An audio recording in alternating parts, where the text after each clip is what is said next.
Good morning, everybody. Welcome to the Meta Cafe. Grab your cup of coffee or tea, sit back and relax, and let's chat about not only the astrology for today, but sort of taking a look ahead and seeing what is up for us for the coming week. And it is going to be a really busy week as we have several planets dancing around, doing things that they don't normally do. And so that makes this week stand out in the crowd, at least for the month of March.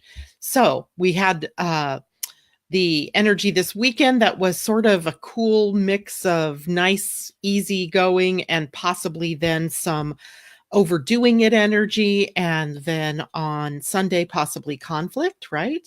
Remember, I talked about that on Friday. Well, overall, the weekend turned out pretty good. Friday, I was up way too late. And then Saturday, I had way too much to do and got it all done. But then I paid the price yesterday for overdoing it in many different ways. And I ended up sitting on my butt most of the day without the energy to be able to do anything.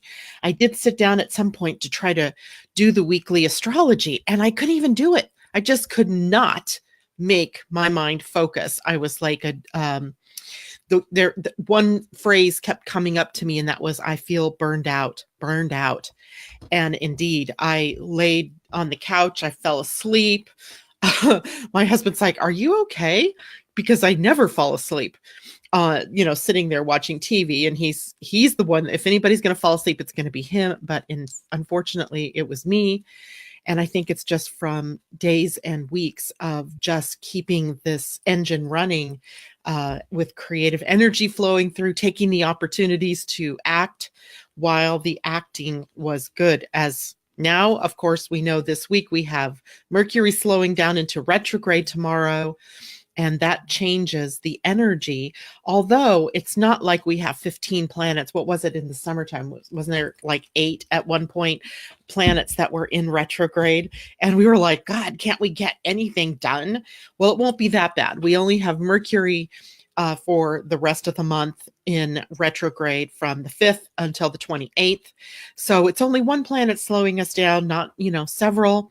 At least until we get into April. Once we get into April, a different story develops. But for right now, it'll only be Mercury in retrograde. And that means we just take care, right? We don't necessarily start something new. We don't engage in something we've never engaged in before. If you have projects already in the works, then you can continue working your projects. But if you get a brilliant idea, and this week is the week for brilliant ideas, I'll tell you that much, then you may feel like, I want to do something about it. And it may just not be the right time to take action on those brilliant ideas that come up to you this week. So let's see. Let's take a look at who's with us this morning and say good morning to Vicky. Yes, your body will tell you what it needs. Absolutely. And I actually listened to that. I was hoping, Vicky, this is what I was hoping, that the temperatures would climb out of the 40 degrees, so that, because it was such a beautiful sunny day and all I really wanted to do was sit outside in that sunshine. Only I'm telling you, in 40s, it's not so comfortable out there, even when you have your jacket and sweater and shoes and pants and everything on. So I kept going outside, and I'd be out there for just a couple minutes. Then the breeze would start blowing and I'm like, no, got to go back in. So I'm waiting for that warmer weather to show up. Let's see. Good morning, Rebecca. Good morning, Michelle. Good morning, Debbie Hedden. Linda, good morning. Gail, good morning to you. Vanita, good morning. Mimi, good morning. So I hope everybody had a great weekend. It wasn't, like I said, a bad weekend, but I knew, as I was thinking about going into this weekend for myself personally, I knew that there was going to be a lot of things going on, and that I was going to have to be on task. And I was, but then I kept doing, and then I kept doing, and then I kept staying up late. And then, like I said, Sunday, I paid for it, because that overindulgence, that overdoing it, just zapped my energy, which is so not like me. But I already, I knew it was in the works. So, so much for being an astrologer and listening to what the transits are saying. So let's see. I just saw Angie check in with us. Good morning. She says, snow day here. Let's see, Angie, you're in Pennsylvania. So East Coast, are you guys getting inundated again? I saw some brief thing pass by the Weather Channel about the East Coast getting dumped on. But here it is bright and sunshiny, cold. We've had our snow fun. Let's hope we don't deal with any more snow here for us. Good morning, Michelle. Good morning, Jacqueline. It's good to see you ladies all out there this morning, and gentlemen, if there's gentlemen that I don't see here, that you're just listening. So let's take a look at the week in a little more depth. I kind of alluded to the fact this is going to be a busy week astrologically, and indeed it is. We have today, which is probably one of the quieter days of the week, with only the moon in a sextile to Aquarius or to Jupiter today. Let me rephrase that. Moon in Aquarius, sextile to Jupiter in Sagittarius today. So it is a good day. I feel energetic. I feel like there's optimism in the air. I feel like today I can actually sit down and write out for you all what is coming up for the week and be successful at doing it. It won't feel like I'm pulling teeth or having to, try to focus energy that doesn't want to focus. So today feels like it is a good day. And literally there's only moon making one kind of contact to any planets, and that's a Jupiter contact. So yay, right? Tomorrow, however, tomorrow is March 5th. We have Mercury turning retrograde. I was just looking to see if it gave me a time. Yes, 10:16 a.m. my time. So 10, 11, 12, 1:16 p.m. East Coast time. Mercury changes to retrograde, and you'll feel the slowdown in your mind, perhaps in your communication. Some people often say that they start, I do it. I start talking backwards, like the last part of the thought comes out first and then the next part, or I will completely switch the words. I mean, it's really bizarre, but I've done it all my life. Mercury retrograde just sort of makes that difficult for people to get your words out of your mouth. It's like your mind and your mouth just don't want to connect correctly, but it's only 3 weeks, and then we'll go into the retro shade, as our friend Suzanne likes to say. And soon, before you know it, the retrograde Mercury will be done. Now, this Mercury retrograde happens to come just days, just hours, literally, before the new moon, also in Pisces. So we have Mercury retrograde from 16 degrees Pisces, or from 29 Pisces backwards to 16 degrees Pisces over the next few weeks. And then we have the new moon sitting at just about 16 degrees Pisces. I think it's actually 14 degrees Pisces. Hold on, I should look that up for you, because now I'm not sure what degree that was at. This program that I use is really good at telling me what is happening, just not what degree things are happening at. And it's not going to tell me in this book anyway. Anyway, it's about middle of Pisces, because Neptune is sitting at about 16 degrees of Pisces, and we already have the sun at 13 degrees. So I'm guessing 14, 15 degrees, like mid degrees of Pisces. And so here with the new moon and Mercury retrograde and Neptune all, circling round one another here, we have the issues that are uppermost in Pisceans' minds. And that's about faith and trust and surrender to a higher power. So whether you call that God, or you call that Jesus, or you call that goddess, it doesn't matter. It is that we are embodying something of divine nature, and that we are also then connected to the source of that divinity. And in that, then Pisces new moon is triggering our faith and trust in that higher power. And it also, there's an element of sacrifice that comes along with this. And I really want to look at this deeper with everybody, because I think we have this idea that sacrifice is negative. And it means that I have to give up something in order to proceed. It is interesting because tomorrow is also the first day of the Lenten season, Ash Wednesday. And not tomorrow, but Wednesday is the day of the new moon. And there's always been this sort of idea running through the Christian religion, and maybe others, I'm not, a theologian, but of sacrifice during that period of time, and those weeks between Ash Wednesday and Easter Sunday, where you have to give up something. What, my I have sister-in-law and my husband's twin brother. They were Catholics, or are Catholics. I'm not sure if they are or not now. But they would always give up something. And I would sort of chuckle to myself, because it would be such dumb things. Like, I'm going to give up fish, or I'm going to give up beef, or I'm going to give up chocolate. And not to stamp on anybody's belief system. That's not my purpose here. But it just seemed like, okay, so you're going to sacrifice chocolate. Why? Why? Why is that important in the grand scheme of your divinity? So we have to take a look at that word sacrifice, and what does it really mean? And what does it mean to us in the grander scheme of things? There's actually a gene key, and that is about sacrifice. And I want to say it's number 19. Indeed, the highest expression of psychic sensitivity and of being aware, the highest element of awareness in the gene keys is sacrifice.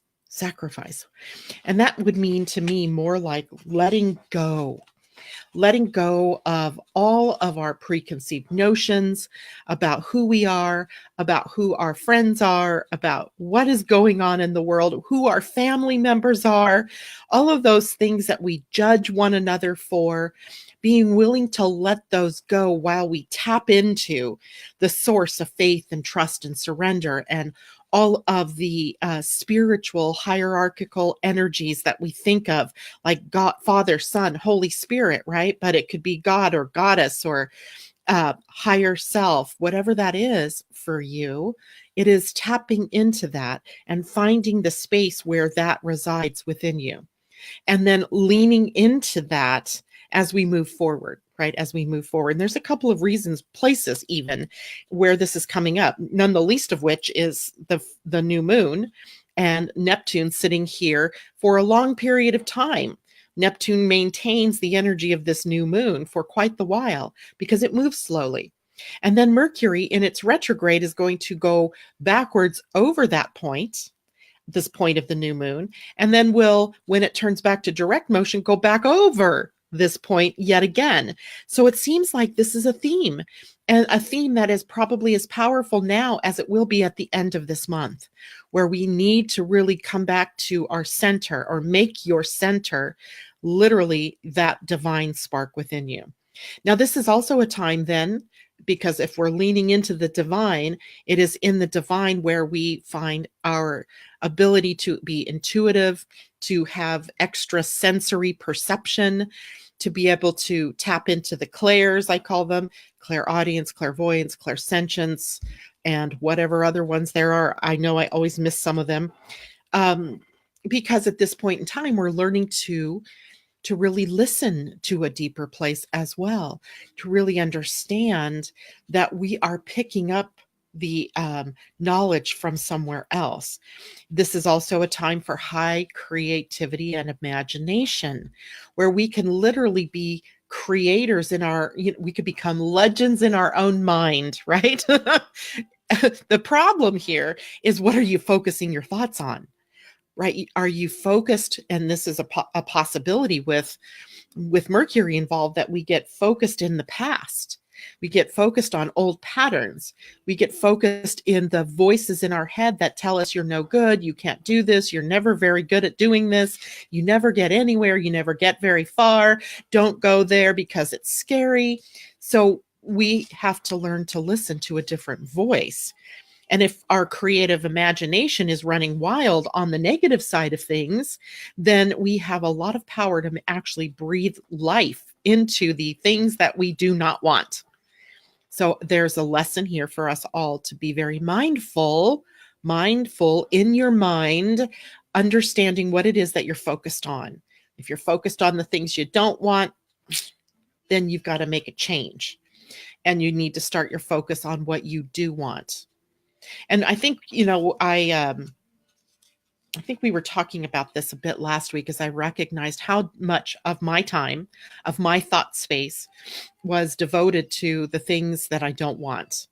not just me personally, but all of us do this, right? Where we have this idea of the perfect relationship, but the perfect relationship starts out with, I don't want a man that does blank. I don't want a person in my life who is blank. Instead of, I want a person in my life who's highly spiritual and evolved spiritually, or I want a man who is, good to women and good to himself, right? We tend to really, I think, overly focus on the things we don't want. Now, to do that is not necessarily a bad thing. If you don't put a lot of energy around the charge on what it is you don't want, you can use that as a way to focus your thoughts on what you do want. We call it by contrast, right? So by contrast, you say, I don't want a person that, ignores their spiritual side. So what I must want then is a person in my life who is very spiritual, very conscious, aware. And so you see what I'm saying here. You, instead of focusing your thought on that negative, you're just using that negative as a way to spin it to the positive.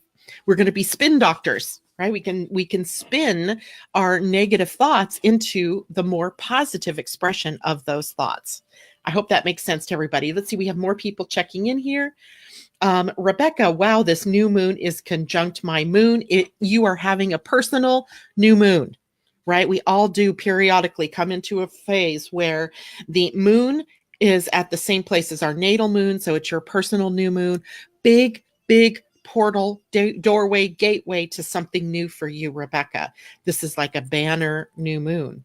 So you'll really want to take a look at the house that moon is in. Obviously, the sign it's in is Pisces, so you're upping everything to do with Pisces. Faith, surrender, trust, sacrifice, intuition, the clairs, creativity, imagination. Also, here's another part of Pisces, I think that at least I sometimes forget to even express, and it's also powerfully in the field right now, and that is the energy of compassion, forgiveness, and tolerance. And I should pull out the degree. I may do that later here. Pull out the degree that particular moon is sitting at, because, forgiveness is a slippery thing for some people. I think sometimes people think forgiveness for themselves or for others is your acceptance that what that person did was okay, or that they weren't somehow wrong. But forgiveness is literally just a suspension of judgment on what it is that person did to you, what you did to yourself, what you didn't do, what you think you failed at, or what you think someone else failed you in doing. So forgiveness just really is about you suspending the judgment in whatever it is that you're, thinking about doing or having other people done to you, things like that. It isn't you saying, hey, that was okay, do it again, keep walking on me. That's not what that is. It is just the judgment of it being right or wrong, good or bad, is being suspended. That is what forgiveness is. And true forgiveness then comes from a place of unconditional love, where we're not judging. Unconditional love is really about, I will love you no matter what. There's always love here. You can fail me, you could hurt me, and there's still, I'm not going to judge you. I may not want to be around you.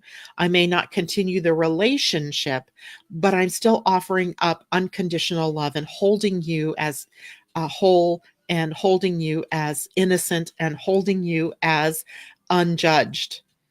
It's not your place to judge, right? It is a very interesting energy, and it's one that human beings have trouble with. We have trouble with it, right? Look at our penal system in this country. Look at all the people in jail, and the fact that even when they come back out of jail, and again, this is just me talking here. I'm not saying it's right or wrong. I'm just saying what it is. Even when people have done their time, they come out of jail and they're still treated like the enemy. They're still treated as a felon, or as whatever it is, that they did. So we tend to put that label on things, and we have this huge then energy potential for forgiveness and tolerance and coming from a compassionate heart during this new moon. And, this has been ongoing already because of Neptune's placement here in the sign of Pisces. So it's a big week for us. And it might be a difficult week for some people if you're in a position, if you're the one that has to extend compassion or love to someone who's hurt you, or to at least, and I'm not saying you have to go up and throw your arms around the one person who beat you or hurt you most. It is that at least in your own heart, you can say, I forgive you, right? Or in your own heart, you can turn it around and forgive yourself. Right? Because we're just as bad at not forgiving ourselves as we are as sometimes not forgiving others. Asa, thank you. New moon, Pisces, 15 degrees, 47 minutes, right there on 16 degrees, pretty much. Colleen, good morning from a snowy New Jersey. Wow. So Pennsylvania snowy, New Jersey snowy, definitely the East Coast, huh? Rebecca, thank you so much. Janet, it's exciting. It is really exciting for you, Rebecca. If both the moon and the sun are in Pisces, how does this relate to the opposite side polarity, Virgo? Or maybe we don't look at this. Oh, you bet you we look at this, right? Because, and I've talked about this many times, if you look at a chart, you have, let's see if I can find Pisces over. Here's Pisces on the rise. Let me move over here. So Pisces is part of it's part of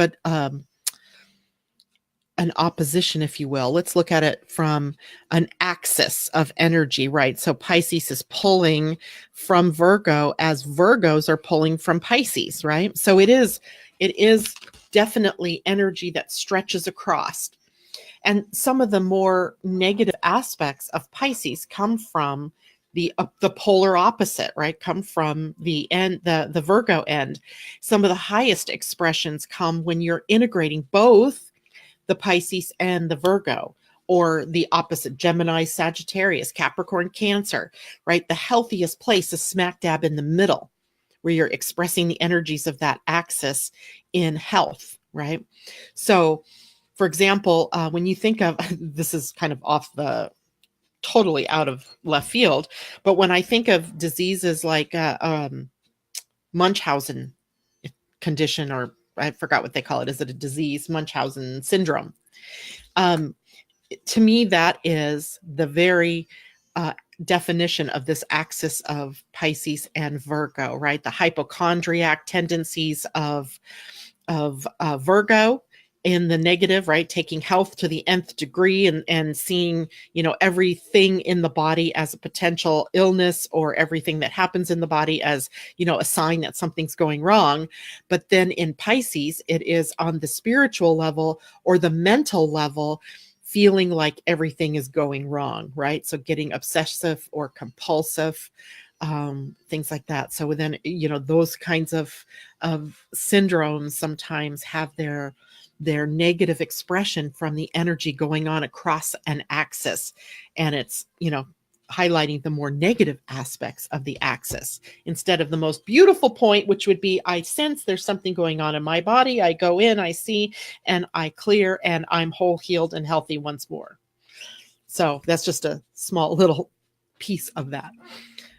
So now she says, oh, I get what axis is. We'll contemplate. Thank you. Right. Because if you're a Piscean, or you have a lot of energy in Pisces, then you want to be able to embody the high side of Virgo within you. So any of you, if you just think of the sign that your sun is in, we can take the sign that your sun is in, and that there's a lot of energy there for you, right? If you, let's say you're a Scorpio, there's a lot of potential here for intensity, for passion, for the expression of that intensity and passion through love. And then that would be the high side energy. The low side energy is the more Taurian side, because Taurus is exactly opposite. So what are the more negative sides of things that can go on, or the more positive sides of things that go on with Taurus? Taurus is loyal, trustworthy, but can get stuck and stays in a rut. So that whole axis can sometimes feel fixed. Can be a place where if you have the sun here and you get on a roll and you get moving in one direction, it's very difficult to push you off your path and get you onto a new direction.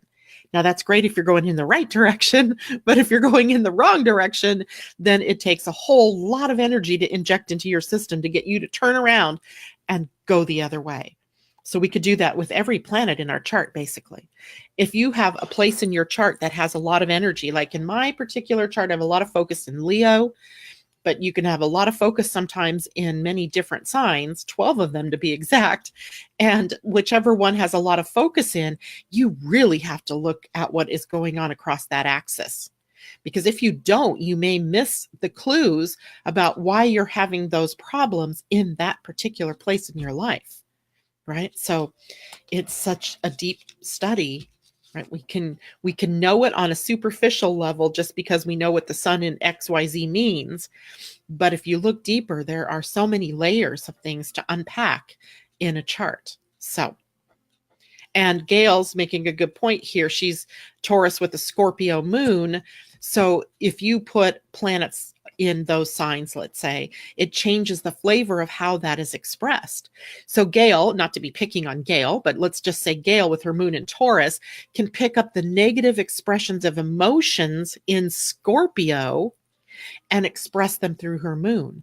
That may mean holding on to grievances, holding on to emotional hurts much longer than necessary, right? And to the point where you can almost take those old emotions and encrust them into your body, into your being, and those will have to be broken up.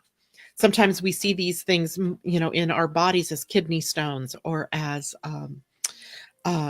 arthritis, where your joints start to really get tight and bogged down, and when you look at what's going on in the joint, the fluid in the joint is crystallized or it's missing.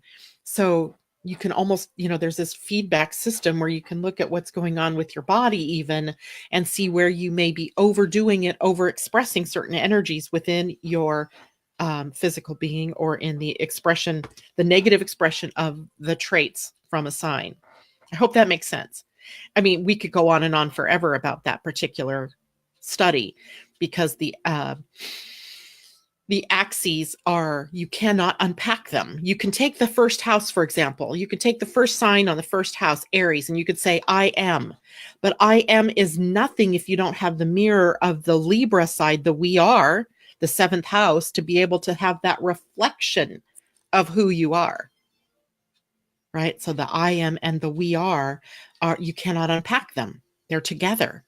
The second house of the I have versus the other side, we have, right? The things that we hold in common on the eighth house and the things that I have myself on the second house, possessions, money, self-esteem and self-worth on the other side, the things we hold jointly, right? Debt, credit, taxes, life and death things come through the eighth house. So we can't leave one and not talk about the other, especially if you've got planetary energy in there. Okay, so now let's see what else I might have to say about this. So don't forget the moon, the sun, and Neptune all in a conjunction on the 6th with that new moon. And did I give you guys a time for the new moon? New moon will be, just as we start the broadcast here on Wednesday morning, we will be in the new moon, 8:05 a.m. West Coast time, and that means 11:05 a.m. for you all on the East Coast. So we'll start our broadcast with the sun conjunct Neptune, the moon conjunct Neptune, the moon conjunct the sun. The sextile relationship of the moon with Saturn and Pluto, that actually bodes well for us to transform and transcend. And squaring Jupiter, things may be a little overblown that day. We'll have to see what happens in the news because sometimes, those things, we may have really big examples out there of where we should be applying forgiveness, compassion, and love. And so then also on Wednesday, the 6th, is it the 6th or the 5th? The 6th. Uranus moves into Taurus. So it's not enough to just have the new moon, all those planets conjunct in Neptune or in Pisces, dealing with faith, trust, surrender, intuition, creativity, compassion. Now we have to deal with Uranus finally moving into Taurus, where it will be for the next 6.5 to 7 years. And because it wobbles, right? It's going to actually, at the end of the 6 years or so, it'll move from Taurus into Gemini, back again into Taurus like it did this time, and then it will move forward into Gemini. So we have a long period of time of our reorganization of the financial system, of the anything that we do, that we think about in terms of how we make money, how we spend money, and also in our values. So what is it that we as human beings value? And I think we get a good taste of that this week. We really do. Do we value? If we value faith and trust and compassion and forgiveness and tolerance, is that really what we are looking at in the world right now? Because if it isn't, we need to realign with our values. The opportunity is coming for us to be able to do that, to align with our truths, to really maybe dig up what our truths are, right? And to begin changing things to align with that more fully. Now, I think we are going to take some hits financially. You know, I'm certain of it. We've been hearing various times in various ways, you know, hints about the financial markets. And, you know, that is a possibility that we end up, you know, in some kind of maybe slowdown, economic slowdown or recession. This isn't about fear. It is about realignment and realigning with our values. I'm not sure if I told you guys this. I think I did actually, but probably back in May when Uranus first flirted with Taurus, and about how 84 years ago, and 84 years being the cycle of Uranus. So the last time that Uranus would have been in Taurus would have been in the late 20s and early 30s.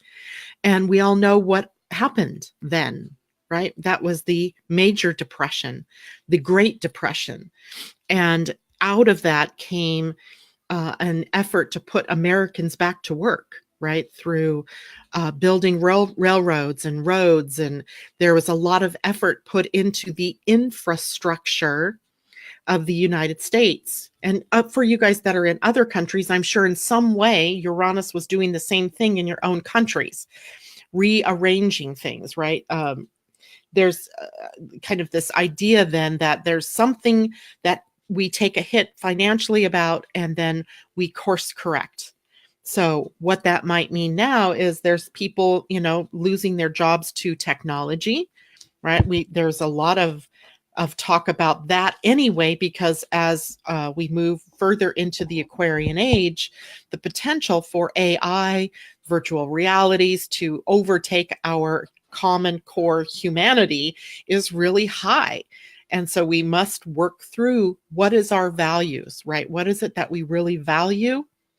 And how do we protect that, right? How do we move through this next level of our evolution and come through on the other side with our values intact, right? But that won't happen if we don't even question what our values are. So part of the expression of Uranus and Taurus will be about looking at that. There's also the agriculture part of this. Taurus works the land. Uranus is a rebel. So we may be having to take a look at land use. And are we being good stewards of the land? So it's interesting because I was watching there, and I cannot even think, I think it's called the Patriot Act. Not the law, the Patriot Act, but there's a show on Netflix with this kind of comedian guy. I don't even know his name, but it's called the Patriot Act. And he was talking about the big government things like DSHS, the Department of Justice, DOJ, the Department of Education, and the Department of HUD, what's that, Housing and Urban Development, and how these big systems how they are being undermined and our civil rights being walked on as the Republicans in power right now dismantle the protections that have been in place. And I thought it was interesting in light of Uranus moving into Taurus, because it is there's a feeling here of some old energy, the old energy of um, not having what not being equal, right? Of equality. And what does that mean? And did we go too far protecting certain groups of people, and that left out the whole other side, of the white people? And we see the blowback against that, right? The angry white patriarchy, the angry white man, right? Who is, wanting back his power because his power is being undermined by not only the rise of the feminine energy, but also the rise of different cultures and the mixing of those cultures. And all of this is, we're moving through this with some of these major transits in mind and the change that they will bring us to. And I think what, eventually happens is that we let go. We don't have to have anything. We don't have to have laws to protect us for civil rights, because it becomes so valued and valuable to us as human beings that it becomes the first thing we think about. Is this inclusive or is this exclusive? But we're not there yet. This is what you're seeing is the rub against the potential for us to be to that point where we no longer think in terms of us versus them, or inclusivity versus exclusivity. And the time where we're in right now, which is at the middle from where we were before, right? Where it was all about being white, male, patriarchy. And now we're in the mixing stage to eventually then where we will not need that, right? We'll be grown-ups, right? We'll be grown-ups. We won't look at the color of your skin or your gender as a way to decide whether you're in the club or not in the club. But in the meantime, we need the protections in place until we have gained that level of maturity. And I remember talking about the Mayan calendar. And at the end of the Mayan calendar, I mean, everybody assumed it meant that the end of the world. But then, of course, that is not what it was. We're still here. But what it was the for millions and billions of years up until the point that the calendar ended, we were under the influence of forces of evolution beyond our control.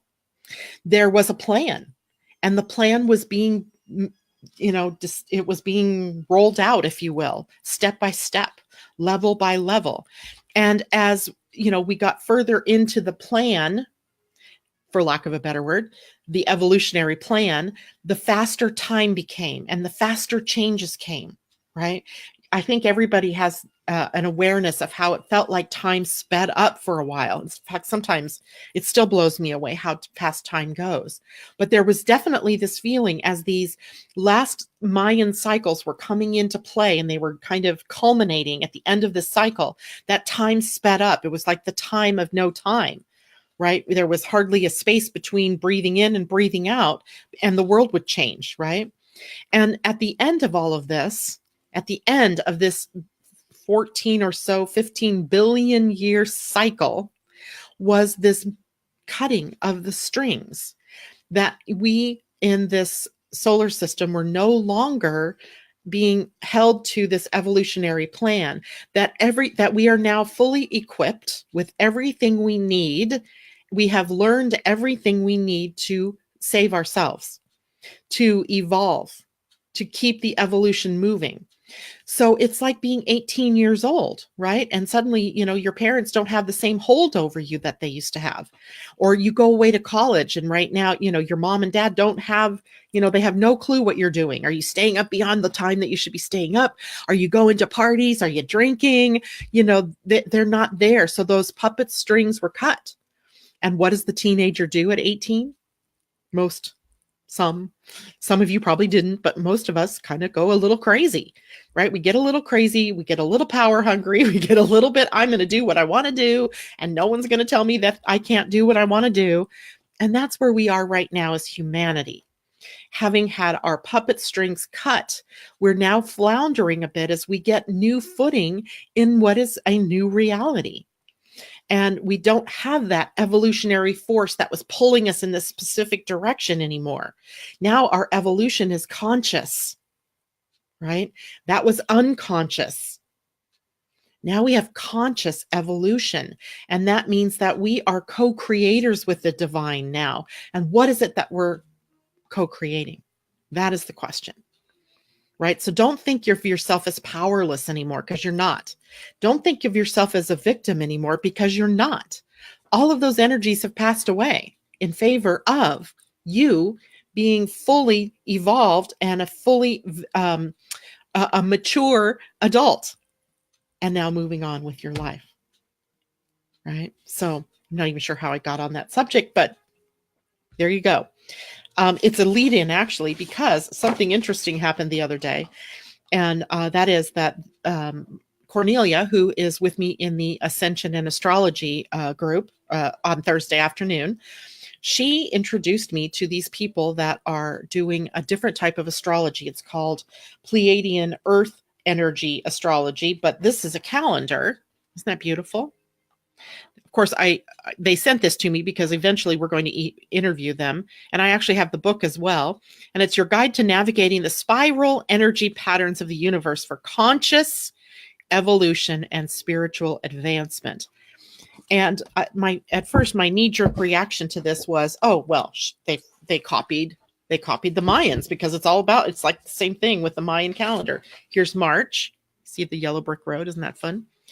But if you look at the days are the date up there in the Gregorian, right? And then there's another number and a universal number, and then an earth energy. So today, if we look at the 4th, right here, we are in the 6th energy of planting. So in the energy of planting. And look at the pictures that the different months have. Aren't those beautiful? Right? So we're going to be interviewing, I forgot their names, Pia Orlean and Cullen Baird Smith. We're going to be interviewing them about this and their version. I can't even say it's their version, because essentially, when you look at the Mayans, we have no clue. There's no record anymore of where they got the knowledge of their calendar and their knowledge of astronomy and their knowledge of Venus's cycles and all of that. We don't have a clue. At least it's not in written form anymore. I think the highest clue you get is that it came to them from the stars. It was seeded on this planet by star beings. And in this particular case, it's Pleiadian, right? The Pleiadian star system seeded this particular astrology here to the Mayans, perhaps, because this is very similar. There's a couple little quirky differences, nothing, major. I recognized it right away. And I was like, oh, well, all she did was took that from the Mayans and redid it. And then I went, but wait a minute. The Mayans say they got it from the stars. So what do you want to make a bet that they got it from the Pleiadians or the Pleiades? And so we'll be talking about this more and more, because what they do here is put us in a calendar that isn't mechanical, right? The calendar that the Gregorian canonical, thank you, Mercury retrograde. The Gregorian calendar is mechanical in nature. It cues us up to be more systematic in our relationship to the universe, to the planet, to the stars, where something like this puts you in an energetic flow, not forcing you into a pattern that's arbitrary, right? Like January 1st being the arbitrary New Year's Day. And so there's a flow of energy that goes through the system when you work through this type of calendar. And it's similar, like if you decided to work through the Chinese lunar calendar, you would find yourself more in rhythm with the natural world and the natural universe than you would if you are living from the calendar. that we have, the Gregorian calendar. That one puts us into living out of rhythm with our cycles. Calendars like this put us into living within cycles of nature, which of course we're a part of. So if we look at a day like today, which was 6 planting, I want to tell you what that means. So the energy of planting is a direction, is part of the South energy. So if you are, if you've studied Native American shamanism, or even in some cases pagan religions, they use the energy of direction. Planting is that of the South. That makes today a good day for feeling lucky, energetic, and good for new things. How appropriate. We're in the shadow of a new moon, so we can put ourselves in the energy flow of beginning something new. And the number 6 is about flow. Great day for travel, lots of movement on all levels. So we know that this is a day where we're going to have movement in some way. So the Pleiadian-Earth energy calendar, but it also goes with the book, which I lent Cornelia my book. She hadn't gotten hers yet in the mail, and so I don't have it here to show you, but I want to say it's the same name, but it's not calendar. It's just Pleiadian-Earth energy astrology. But it's fascinating. And it reminds me of why I was excited enough about the Mayan calendar to travel around the country talking about it, because it was really exciting to think of living our lives in harmony with nature and with life, and not against it or artificially engaged in having, to squeeze ourselves into the parameters of this very mechanical calendar. So anyway, we need to be in harmonic time. Angie, I knew you would love this. And Colleen says, astrologer Barbara Goldsmith channels the Pleiadians. You can find it on YouTube. I think, honestly, Colleen, that she might have been a contributor to this book, or that she, in some way, because I remember that name, like she may have contributed a testimonial to it, or an acknowledgement or something, for the front of the book. Gail, yep. Rebecca, wow. Gail, okay, we go backwards there into old things. So interesting stuff, right?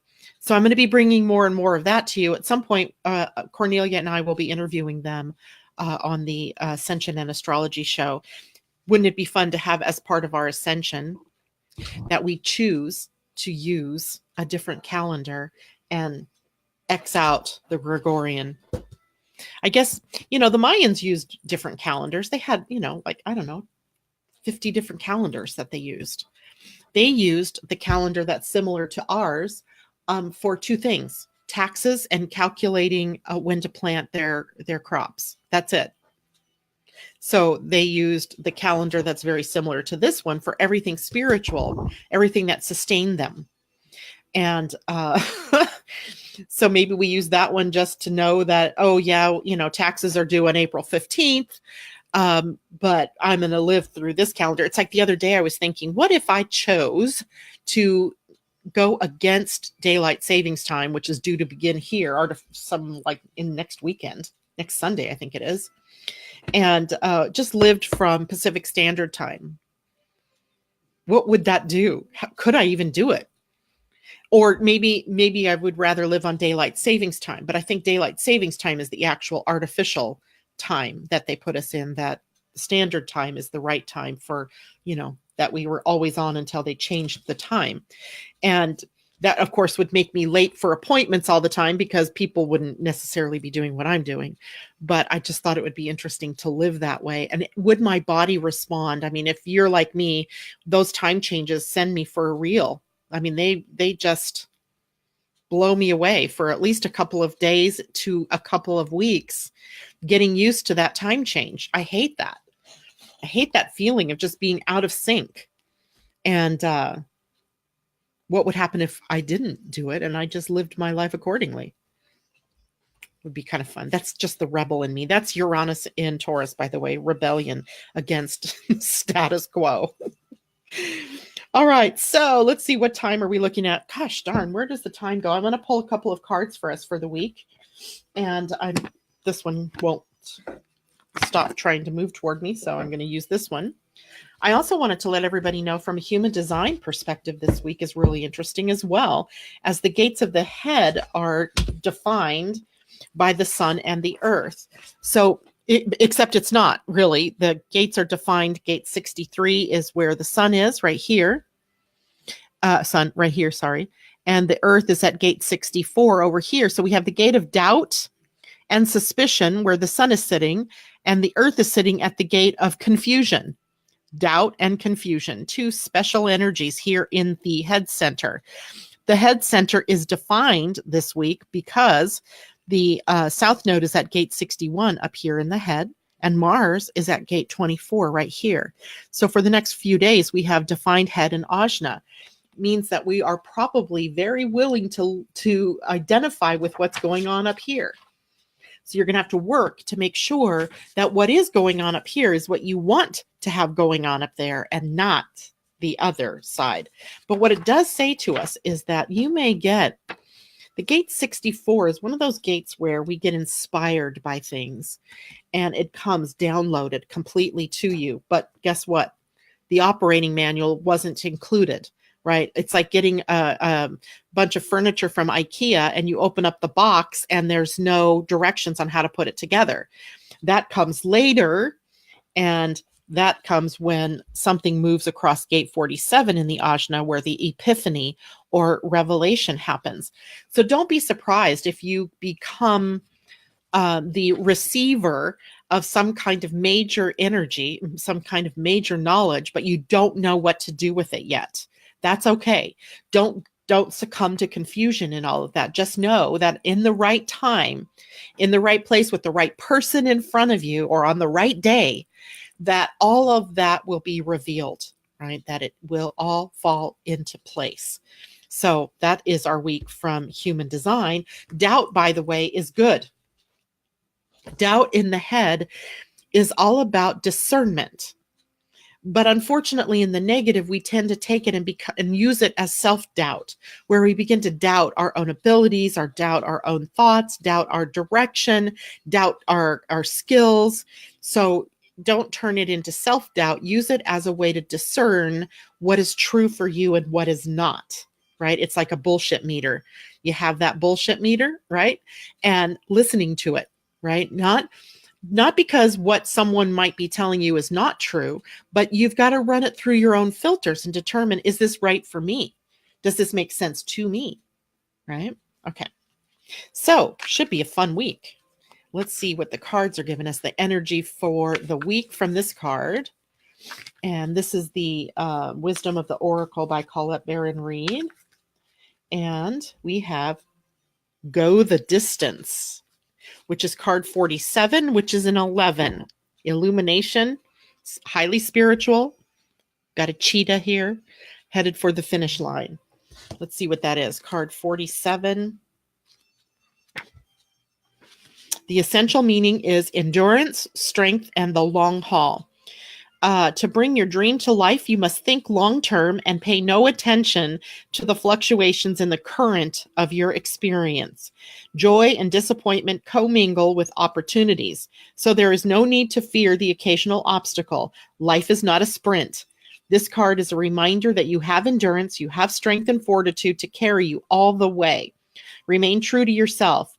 Your authenticity alone will keep you in alignment with the energy of miracles. What is yours will never be withheld from you. Remember that.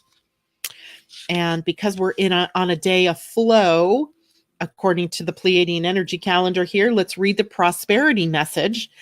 Your most precious dreams are not about instant gratification, but enduring prosperity. This is a time to think long-term and engage in continued action. You will experience momentum building as you translate the ebb and flow into slow and steady movement. I like that. Movement forward. Your efforts, ideas, and hard work now can lead to greater riches than you can imagine. Stoke the fire so that an uninterrupted stream of energy is available to support you in all the phases of manifestation. Be assured that you are in the right place right now. Yay. And Asa says, I have 6447 defined. It's a constant push and pull with self-doubt. Now, self-doubt is over at the 63-4 side of things. But what could constantly be going on with 6447 is that you're constantly in a state of possibly thinking wrong. Stinking thinking. Gate 47, stinking thinking. And where you have downloads coming in, and they create confusion, and then you get into this thought process. How am I going to get this done? All of those questions that aren't yours to answer, right? And trying to figure things out causes us to get into our mind. And if you accidentally happen to have gate 63 defined as well, all that confusion can then translate into doubt. And suspicion is another part of it, right? So this week now, Asa, you do have gate 63 defined with the sun there. All of you do. So make sure that self-doubt doesn't turn, or make sure doubt and suspicion doesn't turn into self-doubt and undermine your forward progress. Okay. You would have to constantly adjust times or just move to Arizona. Oh, Colleen, you're great. I don't want to move to Arizona. But it does bear the question, have we has daylight savings time outlived its usefulness? That's another question, right? A whole nother story. I'm going to pull a spirit animal card to take us through the week. And I just dropped the entire other deck on the floor, which was kind of funny. It's going to be one of those days. One of those days. Okay, so let's see what animal walks with us this week to help us on this week of change, a week of a little bit of craziness, maybe. And we might just need a spirit animal to help us stay the course. We have Beaver. Beaver, number 6. How interesting. Beaver spirit, lay a solid foundation. Isn't that a cute little beaver? All right, let's see. What does beaver mean? Card number 6. Lay a solid foundation. Spirit or beaver spirit is here to tell you about a power living within you that is born of spirit, the source from which all life arises. This is the power to establish the sacred connection with the universal consciousness so you can deliberately co-create the world you desire. Know that it takes work, determination, and sustained effort to co-create and lay a solid foundation for your dreams. If with spirit as your partner, you bring the twigs and branches of your intentions and desires and spread them across the river of time, you'll be amazed at what you can do. You will find that you can even change the direction of the flow of life. You can ensure that your world will be prosperous and purposeful, filled with love and joy, and rich with magic and meaning. That which you desire will come to you and remain sustainably if you build on a sturdy foundation. Keep your intention and energy consistent and deliberate, and using all your resources and the energy of this wonderful, productive time. Have faith, for with spirit to co-create with you, your success is assured. Spirit is your partner, helping you along as you change the course of your life in the way your heart desires. Love that. I love it when the cards start saying the same buzzwords that I've already said. Love it, love it. So I think that's it for me this morning. Any questions from anybody before we go on? Just let's see, doing things deliberately comes up again. Love it, love it, love it. Yep. I love that card, actually. Such a cute little beaver. So this week, let's see, we have the Ascension and Astrology show on Thursday. I have a major announcement coming up on Wednesday. I deliberately waited till the new moon to do this, and I'm afraid I still have fear here that I'm not completely 100% ready to do this, but I will do it anyway because that is the energy that is in my chart right now. Do it anyway. Feel the fear and do it anyway. So Wednesday, I will have a major announcement. You may want to tune in Wednesday morning, 8 a.m. Pacific. 5 minutes later, we'll experience the new moon together, and then I will roll out what is new. All right. That's it for me today. Thank you so much for joining me. I hope you all have a wonderful week. It seems that Beaver and Cheetah have some good news for us. And have a great day. Love you all. Mwah! Bye for now.